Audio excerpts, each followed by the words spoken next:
Hello friends, बहुत बहुत स्वागत है आपका हमारे educational channel bay on science में।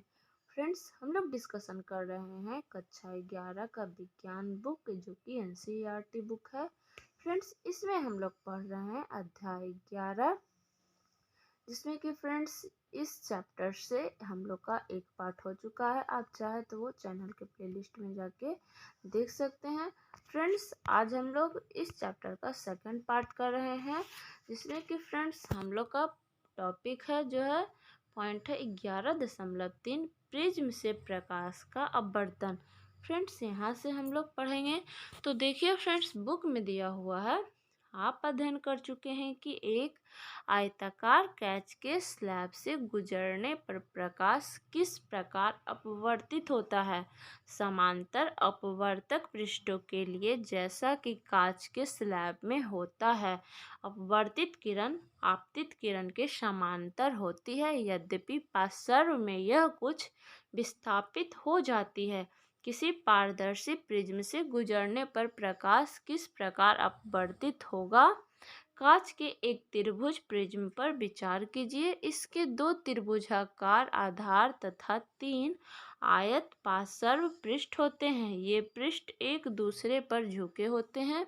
इसके दो पार्श्व फलकों के बीच के कोण को प्रिज्म कोण कहते हैं। आइए अब एक क्रियाकलाप के द्वारा अध्ययन करें कि कांच के त्रिभुज प्रिज्म से गुजरने पर प्रकाश किस प्रकार आपतित होता है। जरा सोचिए फ्रेंड्स, यहाँ देखिए पॉइंट दिया हुआ है। अद्भुत वस्तुओं का वर्णन करते आप जिन्हें देख सकते हैं, आप चमकीला हैं, दीप्त सूर्य कहते हैं। यह आप अनुभव मैं भी करता दीप्त सूर्य का ताप, पर समझ न पाया अब तक यह मैं बताता कैसे वह दिन और रात। यहाँ देखिए फ्रेंड्स, दिया हुआ है इस तरह से एक बॉक्स में। देखिए यहाँ शेक्सपियर द्वारा अंग्रेजी भाषा में रचित कविता की कुछ पंक्तियों का हिंदी रूपांतरण यहाँ पे दिया हुआ था। क्या आप जानते हैं कि हमारे नेत्र हमारी मृत्यु के पश्चात भी जीवित रहते हैं। अपनी मृत्यु के पश्चात नेत्र दान करके हम किसी नेत्रहीन व्यक्ति के जीवन को प्रकाश से भर सकते हैं। विकासशील देशों के लगभग 3.5 करोड़ व्यक्ति दृष्टिहीन हैं तथा उनमें से अधिकांश की दृष्टि ठीक की जा सकती है। कॉर्निया अंधता से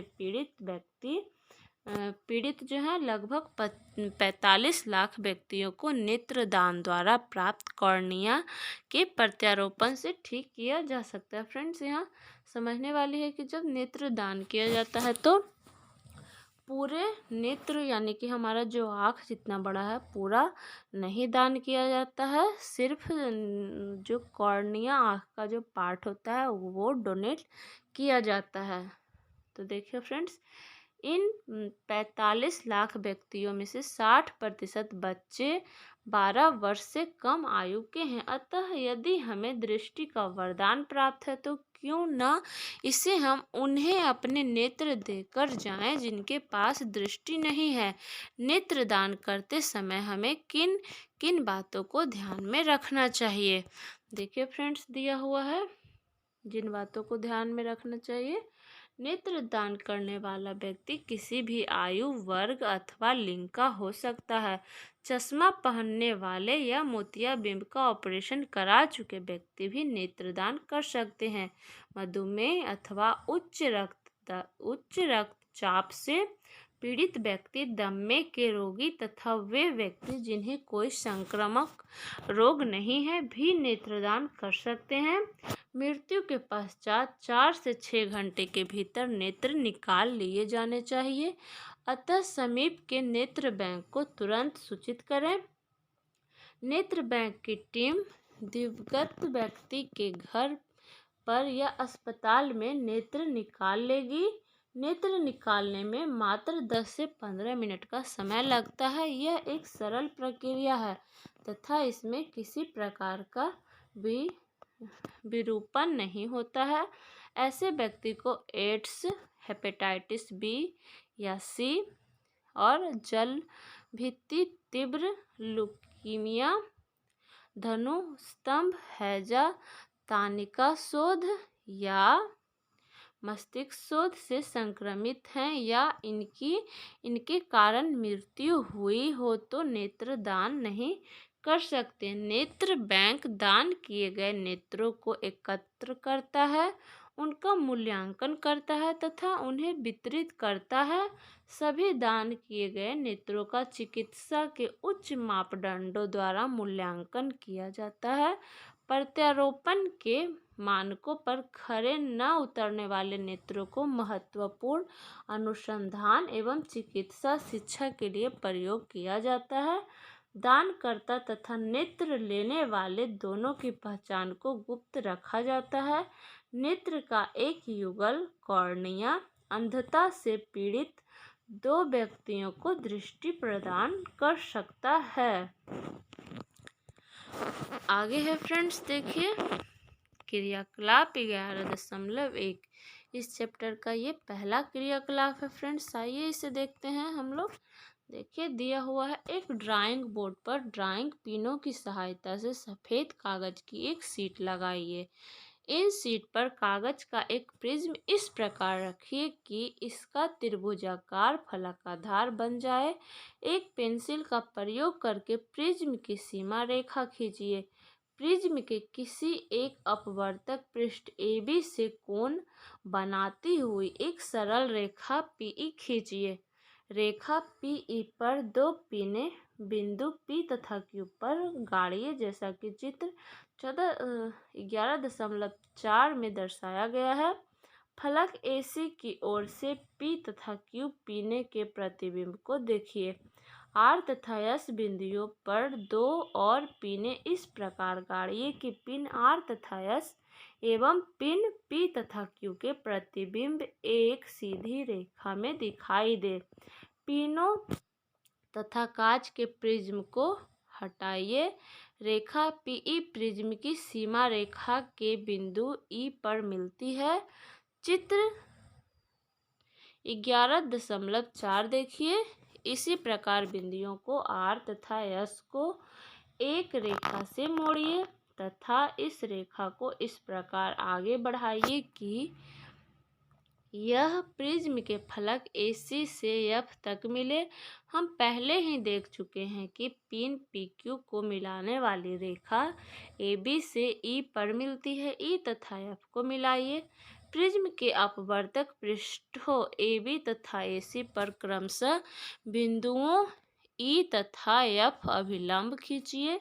चित्र 11.4 में दर्शाए अनुसार आपतन कोण I और यहाँ पे कोण R तथा निर्गत कोण E को चिन्हित कीजिए। यहाँ पे फ्रेंड्स देखिए चित्र दिया हुआ है। देखिए चित्र 11.4 कांच के त्रिभुज प्रिज्म से प्रकाश का अपवर्तन। यहाँ पे फ्रेंड्स देखिए सारा कोण दिखाया गया है। PE जो है फ्रेंड्स आपतित किरण है। देखिए PE ये एक आपतित किरण है। EF अपवर्तित किरण है। अब हम लोग का देखिए फ्रेंड्स E और F अपवर्तित किरण हो गया। FS देखिए ये F है और ये S है, ये निर्गत किरण। और कोण A है जो प्रिज्म का कोण है। यहाँ देखिए फ्रेंड्स कोण A जो है, देखिए प्रिज्म का कोण है। कोण I जो है फ्रेंड्स आपतन कोण है, ये आपतन कोण बनाया। कोण R अपवर्तन कोण है। फ्रेंड्स देखिए ये अपवर्तन कोण है। कोण E निर्गत कोण है। देखिए फ्रेंड्स निर्गत कोण है। और कोण D जो है फ्रेंड्स एक विचलन कोण है। देखिए फ्रेंड्स विचलन कोण D है। यहाँ पे यहाँ PE आपतित किरण है। देखिए वही सब बात लिखा हुआ है। EF अपवर्तित किरण है तथा FS निर्गत किरण है। आप देख सकते हैं कि पहले पृष्ठ AB पर प्रकाश की किरण वायु से कांच में प्रवेश कर रही है। अपवर्तन के पश्चात प्रकाश की किरण अभिलंब की ओर मुड़ जाती है। दूसरे पृष्ठ AC पर प्रकाश की किरण कांच से वायु में प्रवेश करती है, अतः यह अभिलंब से दूर मुड़ती है। प्रिज्म के प्रत्येक अपवर्तक पृष्ठ पर आपतन कोण तथा अपवर्तन कोण की तुलना कीजिए। क्या यह कांच के स्लैब में हुए झुकाव के समान ही है? प्रिज्म की विशेष आकृति के कारण निर्गत किरण आपतित किरण की दिशा से यहाँ देखिए फ्रेंड्स की दिशा से एक कोण बनाती है। इस कोण को विचलन कोण कहते हैं। इस स्थिति में कोण डी जो है विचलन कोण है। उपरोक्त क्रियाकलाप में विचलन कोण को चिन्हित कीजिए तथा इसे मापिए। तो फ्रेंड्स हम लोग इसे देख लिए हैं और चिन्हित कर लिए हैं। आगे है फ्रेंड्स कांच के प्रिज्म द्वारा श्वेत प्रकाश का विक्षेपण। यहाँ देखिए फ्रेंड्स, अपने किसी इंद्रधनुष में भव्य वर्णों यानी कि रंगों को देखा और सहारा होगा। सूर्य के श्वेत प्रकाश से हमें इंद्रधनुष के विभिन्न वर्ण यानी कि रंग किस प्रकार प्राप्त हो जाते हैं? इस प्रश्न का विचार करने से हम फिर से प्रिज्म से होने वाले प्रकाश के अपवर्तन को देखते हैं। कांच के प्रिज्म के झुके हुए अपवर्तक पृष्ठ एक रोचक परिघटना दर्शाते हैं। आइए इसे एक क्रियाकलाप द्वारा देखते हैं। देखिए फ्रेंड्स, यहाँ क्रियाकलाप 11.2 दिया गया है। इसमें दिया हुआ है एक गत्ते की मोटी शीट लीजिए तथा इसके मध्य एक छोटा छिद्र या एक पतली झिर्री बनाइए।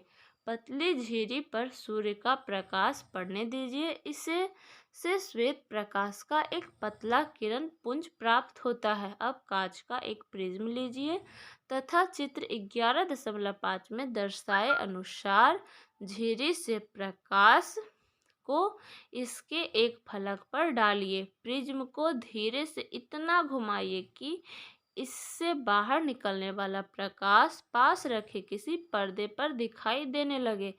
क्या आप देखते हैं? आप इन वर्णों की एक आकर्षक पट्टी देखेंगे। ऐसा क्यों होता है? फ्रेंड्स, यहाँ पे पर्दा पर हम लोगों को 7 रंगों में श्वेत प्रकाश से विभक्त यहाँ पे हम लोग को एक इंद्रधनुष यानी कि 7 रंगों में बटा प्रकाश यहाँ पे हम लोग को दिखाई देता है। तो फ्रेंड्स, यहाँ पूछ रहा है कि ऐसा क्यों होता है। देखिए फ्रेंड्स, इस तरह से कुछ दिखाई देगा जो कि चित्र 11.5 कांच के प्रिज्म द्वारा श्वेत प्रकाश का विक्षेपण दिखा रहा है। तो आइए फ्रेंड्स, यहाँ से हम लोग देखते हैं। देखिए दिया हुआ है, संभवतः प्रिज्म ने आपतित श्वेत प्रकाश को रंगों यानी कि वर्णों की पट्टी में विभक्त कर दिया। इस रंगीन पट्टी के दोनों सिरों पर दिखाई देने वाले वर्णों को नोट कीजिए, यानी कि दोनों पट्टी यानी कि ऊपर और नीचे। पर्दे पर दिखाई देने वाले वर्णों का क्रम क्या है, यानी कि पहले कौन सा है, बीच में कौन सा है, उसके नीचे कौन है और उसके बाद है कौन सा है, वो करना है, लिखना है। दिखाई देने वाले विभिन्न वर्णों का क्रम क्या है? तो फ्रेंड्स, यहाँ पे लिखा गया है। पहले यहाँ पे बैगनी है यानी कि वायलेट, जामुनी यानी कि इंडिगो, नीला ब्लू, ग्रीन हरा, पीला येलो और नारंगी यानी कि ऑरेंज तथा लाल रेड, जैसा कि चित्र 11.5 में दर्शाया गया है। प्रसिद्ध परिवर्णी शब्द यहाँ देखिए शॉर्ट में दिया गया है, VIBGYOR आपको वर्णों के क्रम याद करने में सहायता करेगा। यानी कि फ्रेंड्स, पहले बैगनी वायलेट, फिर इंडिगो, उसके बाद ब्लू, जी से ग्रीन, बाई से येलो, ओ से ऑरेंज और लास्ट में यहाँ पे रेड दिखाया गया है यानी कि लाल। इस तरह से वर्णों का क्रम हम लोग को याद कर सकते हैं, याद रख सकते हैं। प्रकाश के अवयवी वर्णों के इस बैंड को स्पेक्ट्रम कहते हैं। इस तरह से फ्रेंड्स ये जो बैंड हम लोग को प्राप्त हुआ ये स्पेक्ट्रम है, श्वेत प्रकाश का स्पेक्ट्रम यहाँ लिखा हुआ है। आगे दिया हुआ है फ्रेंड्स, देखिए, हो सकता है कि आप सभी वर्णों को अलग अलग न देख पाएं, फिर भी कुछ ऐसा अवश्य है जो प्रत्येक वर्ण को एक दूसरे से अलग करता है। प्रकाश के अवयवी वर्णों में विभाजन को विक्षेपण कहते हैं। यहाँ देखिए फ्रेंड्स, एक श्वेत प्रकाश से यहाँ पे प्रकाश जो है 7 वर्णों में यहाँ पे विभक्त हो रहा है। आगे देखिए फ्रेंड्स, यहाँ पे एक प्रयोग और किया हुआ है, चित्र 11.6। इसमें क्या है फ्रेंड्स, देखिए हम लोग देख लेते हैं पहले। श्वेत प्रकाश के स्पेक्ट्रम का पुनर्योजन। अब देखिए फ्रेंड्स, एक पर्दा से श्वेत प्रकाश को यहाँ पे प्रिज्म में आपतित किया गया, तो यहाँ पे पहले ऊपर में रेड और नीचे में वॉयलेट प्राप्त होता है। यहाँ से 7 रंगों में विभक्त हो गया। अब 7 रंगों को एक प्रिज्म से, प्रिज्म 1 है और ये प्रिज्म 2 है, से किया गया, तो यहाँ पे फिर से श्वेत प्रकाश प्राप्त हो जाता है यहाँ पर्दा पे। तो फ्रेंड्स देखिए, इस तरह के प्रयोग से हमें पता चलता है कि श्वेत प्रकाश जो है यहाँ देखिए 7 रंगों से मिलकर बना हुआ है और फिर से हम लोग को श्वेत प्रकाश की प्राप्ति हो जाती है। तो फ्रेंड्स देखिए, अब बुक में क्या दिया हुआ है। आपने देखा कि श्वेत प्रकाश प्रिज्म के द्वारा 7 अवयवी वर्णों में विक्षेपित यानी कि बट गया हो जाता है। हमें ये वर्ण क्यों प्राप्त होते हैं? किसी प्रिज्म से गुजरने के पश्चात प्रकाश के विभिन्न वर्ण आपतित किरण के सापेक्ष अलग अलग कोणों पर झुकते मुड़ते हैं। लाल प्रकाश सबसे कम झुकता है जबकि बैंगनी सबसे अधिक झुकता है। इसीलिए प्रत्येक वर्ण की किरणें अलग अलग पथों के अनुदिश निर्गत होती है तथा सुस्पष्ट दिखाई देती है। यह सुस्पष्ट वर्णों का बैंड ही हमें स्पेक्ट्रम के रूप में दिखाई देता है। आइजक न्यूटन ने सर्वप्रथम सूर्य का स्पेक्ट्रम प्राप्त करने के लिए कांच के प्रिज्म का उपयोग किया। एक दूसरा समान प्रिज्म उपयोग करके उन्होंने श्वेत प्रकाश के स्पेक्ट्रम के वर्णों को और अधिक विभक्त करने का प्रयत्न किया, किंतु उन्हें और अधिक वर्ण नहीं मिल पाए। फिर उन्होंने चित्र 11.6 की भांति एक दूसरा सर्वसम प्रिज्म पहले प्रिज्म के सापेक्ष उल्टी स्थिति में रखा। इससे स्पेक्ट्रम के सभी वर्ण दूसरे प्रिज्म से होकर गुजरे। उन्होंने देखा कि दूसरे प्रिज्म से श्वेत प्रकाश का किरण पुंज निर्गत हो रहा है। इस प्रेक्षण से न्यूटन को यह विचार आया कि सूर्य का प्रकाश 7 वर्णों से मिलकर बना है। कोई भी प्रकाश जो सूर्य के प्रकाश के सदृश स्पेक्ट्रम बनाता है प्रायः श्वेत प्रकाश कहलाता है। देखिए फ्रेंड्स, यहाँ फिगर दिया हुआ है यानी कि चित्र 11.7। आकाश में इंद्रधनुष। बचपन में फ्रेंड्स, बचपन से अभी तक हम लोगों ने कभी ना कभी इंद्रधनुष देखा है और बच्चों में काफ़ी खुशी का माहौल होता है इंद्रधनुष देखने के पश्चात। यहाँ स्पष्ट दिखाई दे रहा है फ्रेंड्स, देखिए यहाँ वायलेट जो है सबसे नीचे है और रेड कलर ऊपर दिखाई दे रहा है। आगे देखते हैं फ्रेंड्स हम लोग। इंद्रधनुष जो है वर्षा के पश्चात आकाश में जल के सूक्ष्म कणों में दिखाई देने वाला प्राकृतिक स्पेक्ट्रम है, जो कि चित्र 11.7 में है। यहाँ देखिए आकाश में इंद्रधनुष। यह वायुमंडल में उपस्थित जल की सूक्ष्म बूंदों द्वारा सूर्य के प्रकाश के परिक्षेपण के कारण प्राप्त होता है। इंद्रधनुष सदैव सूर्य के विपरीत दिशा में बनता है। अगर फ्रेंड्स सूर्य पश्चिम में है तो इंद्रधनुष पूरब में उगेगा और सूर्य पूरब में है तो इंद्रधनुष पश्चिम में बनेगा। जल की सूक्ष्म बूंदें छोटे छोटे प्रिज्मों की भांति कार्य करता है। सूर्य के आपतित प्रकाश को ये बूंदें अपवर्तित तथा विक्षेपित करती हैं तत्पश्चात इसे आंतरिक परिवर्तन करती हैं। अंततः जल की बूंदे से बाहर निकलते समय प्रकाश को पुनः अपवर्तित करती हैं। चित्र 11.8।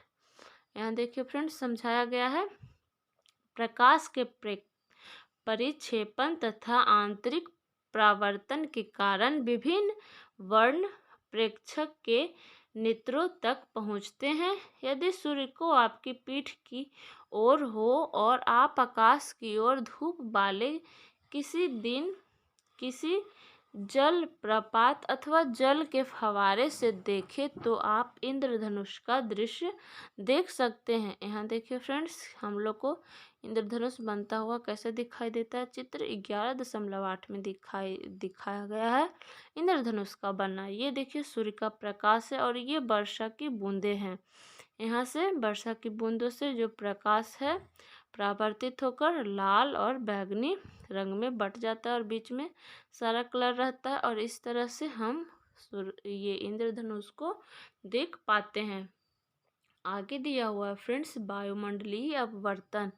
इसमें दिया हुआ है आपने संभवतः कभी आग या भट्टी अथवा किसी ऊष्मीय विकिरक के ऊपर उठती गर्म वायु से विक्षुब्ध प्रवाह के धूल के कणों की आभासी अनियमित अस्थिर गति अथवा झिलमिलाहट देखी होगी।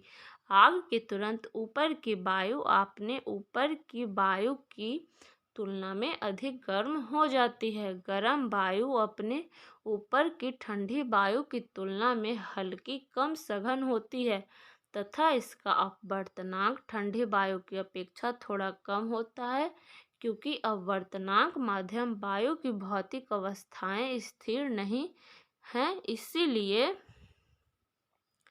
गर्म वायु में से होकर देखने पर वस्तु की आभासी स्थिति परिवर्तित होती रहती है। इस प्रकार यह अस्थिरता हमारे स्थानीय पर्यावरण में लघु स्तर पर वायुमंडलीय अपवर्तन यानी कि पृथ्वी के वायुमंडल के कारण प्रकाश का अपवर्तन का ही एक प्रभाव है। तारों का टिमटिमाना बृहद स्तर की एक ऐसी ही परिघटना। आइए देखिए इसकी व्याख्या हम किस प्रकार कर सकते हैं। आगे है फ्रेंड्स तारों का टिमटिमाना। तारों के प्रकाश के वायुमंडलीय अपवर्तन के कारण ही तारे टिमटिमाते प्रतीत होते हैं।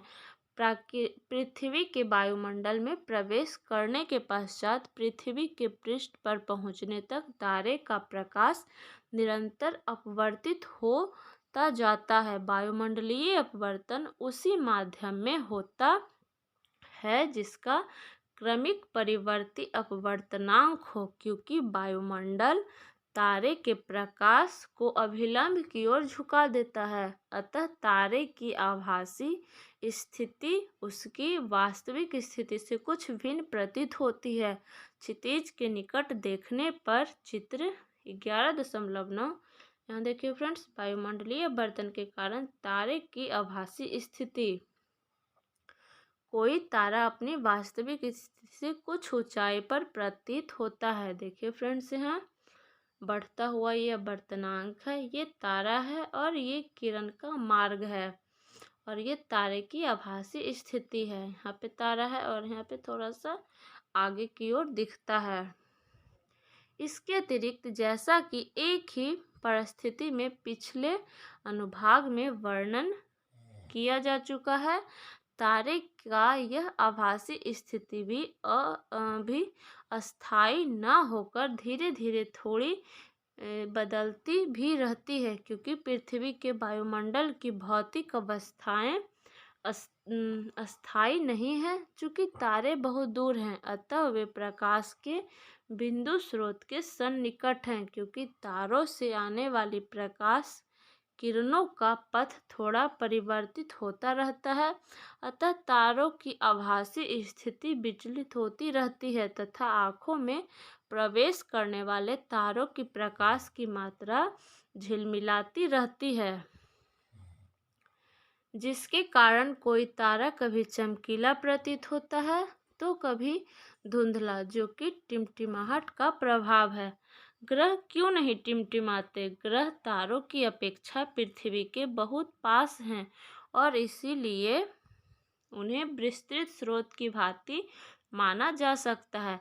यदि हम ग्रह को बिंदु साइज के अनेक प्रकाश स्रोतों का संग्रह मान ले तो सभी बिंदु साइज के प्रकाश स्रोतों से हमारे नेत्रों में प्रवेश करने वाले प्रकाश की मात्रा में कुल परिवर्तन का औसत मान शून्य होगा। इसी कारण टिमटिमाने का प्रभाव निष्प्रभावित हो जाएगा। आगे है फ्रेंड्स, देखिए दिया हुआ है अग्रिम सूर्योदय तथा विलंबित सूर्यास्त। ये है चित्र 11.10 वायुमंडलीय अपवर्तन का सूर्योदय तथा सूर्यास्त पर प्रभाव।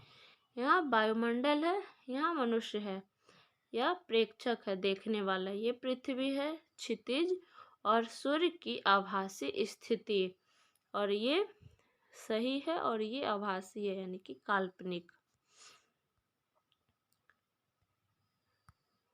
यहाँ देखिए फ्रेंड्स, हम लोग देखते हैं वायुमंडलीय अपवर्तन के कारण सूर्य हमें वास्तविक सूर्योदय से लगभग 2 मिनट पूर्व दिखाई देने लगता है तथा वास्तविक सूर्यास्त के लगभग 2 मिनट पश्चात तक दिखाई देता रहता है।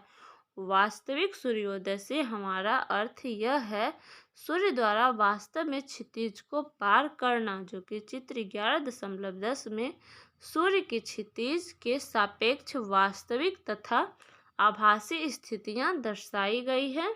यह वास्तविक सूर्यास्त तथा आभासी सूर्यास्त के बीच का समय का अंतर लगभग 2 मिनट है। इसी परिघटना के कारण ही सूर्योदय तथा सूर्यास्त के समय सूर्य की चक्रिका चपटी प्रतीत होती है। अब फ्रेंड्स आगे है, देखिए प्रकाश का प्रकीर्णन, इसको हम लोग करते हैं। फ्रेंड्स ये वाला जो चैप्टर है बहुत ही इम्पोर्टेंट है, क्योंकि तारे क्यों टिमटिमाते हैं, तारे और ग्रह में अंतर लिखे, ये स्पेक्ट्रम, ये जो कलर वाला क्रम है, यहाँ पर से ऑब्जेक्टिव तथा शॉर्ट और लॉन्ग क्वेश्चन पूछ लिए जाते हैं। तो मिला जुला के तो फ्रेंड्स ये बहुत इंपॉर्टेंट चैप्टर है। देखिए फ्रेंड्स आगे दिया हुआ है प्रकाश का प्रकीर्णन। यहाँ दिया हुआ है प्रकाश तथा हमारे चारों ओर की वस्तुओं के बीच अन्योन्य क्रिया के कारण ही हमें प्रकृति में अनेक आश्चर्यजनक परिघटनाएं देखने को मिलती है। आकाश का रंग, गहरे समुद्र के जल का रंग, सूर्योदय तथा सूर्यास्त के समय सूर्य का रक्ताभ दिखाई देना कुछ ऐसी अद्भुत परिघटनाएं हैं जिनसे हम परिचित हैं। पिछली कक्षा में आपने कोलाइडी कणों द्वारा प्रकाश के प्रकीर्णन के विषय में अध्ययन किया है। किसी वास्तविक बिलियन से गुजरने वाले प्रकाश किरण पुंज का मार्ग हमें दिखाई नहीं देता, तथापि किसी कोलाइडी बिलियन में जहां कणों का साइज अपेक्षाकृत बड़ा होता है यह मार्ग दृश्य होता है। आगे है फ्रेंड्स, देखिए टिंडल प्रभाव। ये जो है फ्रेंड्स हम लोग नेक्स्ट वीडियो में यहाँ से करेंगे। तो फ्रेंड्स वीडियो अच्छा लगे तो लाइक कर लीजिएगा, काम का लगे तो चैनल को सब्सक्राइब कर लीजिएगा। फ्रेंड्स नेक्स्ट टॉपिक के साथ मिलते हैं नेक्स्ट वीडियो में।